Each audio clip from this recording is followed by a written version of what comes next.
believing things could be different. Slowly, your soul stiffens, crusting over and forming in you a silent shell of skeptical cynicism. Now all those things just seem like glossy practices that good Christians do, but they ricochet ineffectively off a sense of ever-widening emptiness in you. We live in a spiritual environment that celebrates exuberant beginnings and emphasizes victorious endings. But what if we feel hopelessly stuck in the in-between? And where do Jesus' promises of wholeness and freedom fit into life's often excruciating unraveling in these middle places? His promises can feel confusing, if not cruel.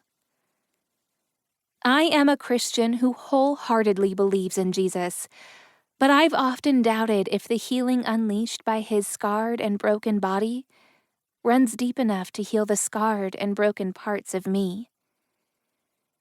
The first time I took communion, I stood barely taller than the pew in front of me. I held the bread carefully in an open palm. The cup was tiny and plastic, filled with grape juice.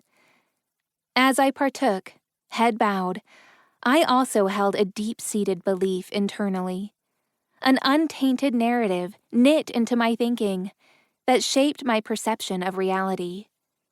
The world is safe, and I am whole and loved and free. I will live a good life for God, and God will be good to me. This is the little girl line I once believed. The truth is, I seemed to sin and struggle more after that day, and the events that cascaded into my life didn't always feel good. The pain was often breathtaking. Gradually, the reality of our world caused me to question, is God really good?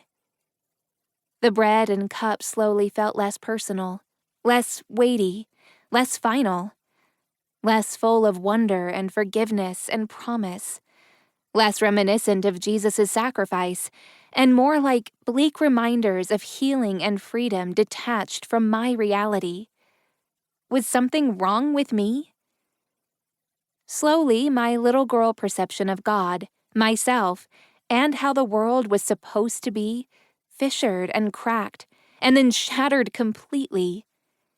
The more pain and rejection and loss wound like a black cord through the fabric of my life, the more the lies slipped in.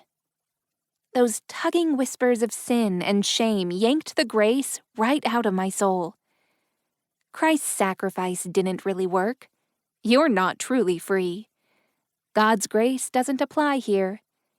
You aren't good enough for God's love. As our society has taught us, I hid all the pain behind a happy exterior. I discovered that our church services are frequently filled with smiling faces, with pews of people who appeared like they had their acts together. Was pretending the only way to belong? I knew this was not fully true, but it often felt true. I grew accustomed to promoting a filtered version of myself. The more entangled I became in the pain of past wounds and everyday struggles, the louder that voice grew. Maybe freedom is real for others, but certainly not for me. Later, there was a time when I sat in a church service, hollow and vacant-eyed. The ache inside me was so lacerating, it hurt to breathe. Oh, Jesus, was I the only one? The shame weighed heavy. No hope anymore. Only woundedness. Will you please just fix me? That was my silent cry to a God who seemed far away. The bread and the cup were stale symbols of a sacrificial healing and wholeness unavailable to me. As everyone else partook together, I got up and left the room.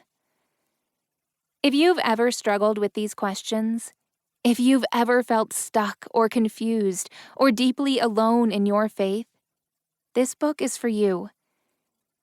The day I left church midway through communion, I was in a dark place, a lonely place. I truly believed I was the only one. The enemy likes to tell us that. Although our experiences are different, this road of life we're walking